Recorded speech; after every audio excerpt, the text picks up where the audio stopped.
Deməli, bugün işdən EHBO kursuna gedirik. Yəni ilk yardım öyrənmək kursu.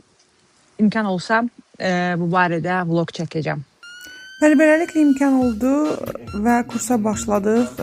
Kurs ilk yardıma aid hər şeyi əhatə eləyirdi.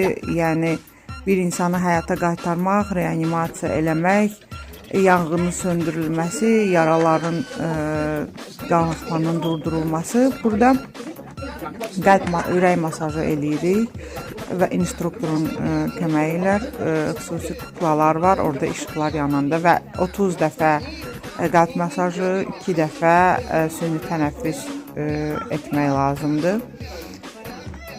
Burada niyə gülürük? Çünki mənim dodaq boyam kuklanın ağzına yapışdı. Onu nəzərə almamışdım. Bu isə AED-dir. AED-ni yapışdırırıq və AED-nin bizə dediyi səslə nə lazımdırsa onu etməyə çalışırıq. Qəlb masajı əslində 20 dəqiqəyə yaxın edilə bilər. Əgər 20 dəqiqə ərzində xəstə həyata dönmədisə, artıq qəlb masajını, reanimasiyanı dayandırmaq lazımdır. Təbii ki, bu ərəfədə həm ambulansa zəng eləmək, həm ambulansa zəng elədiyin zaman telefonla danışıb, onların dediyini eləmək, bütün bunları hamısını öyrətdilər bizə.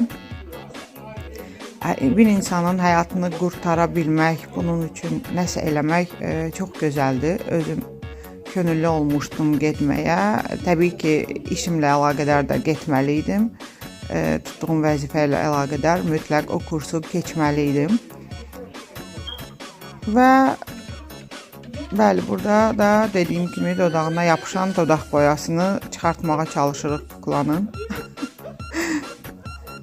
Bunun üçün də böyük bir əmək sərf elədik.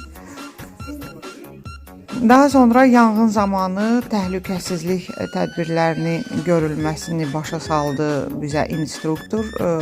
Gün ərzində 8 saatlıq bir kurs idi. Burada da görürsünüz, dediyim kimi qanaxma zamanı necə qanaxmanı durdurmaq, yaranı təmizləmək lazımdır.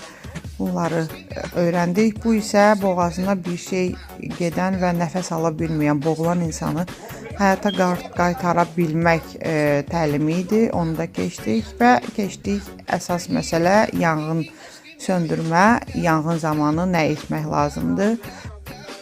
Burada əslində alov olmalıydı, sadəcə bizdə problem oldu, alov olmadı, amma yenə də hansı üsulla yanğını söndürmək lazımdır və söndürdükdən sonra arxa-arxaya çəkilmək lazımdır.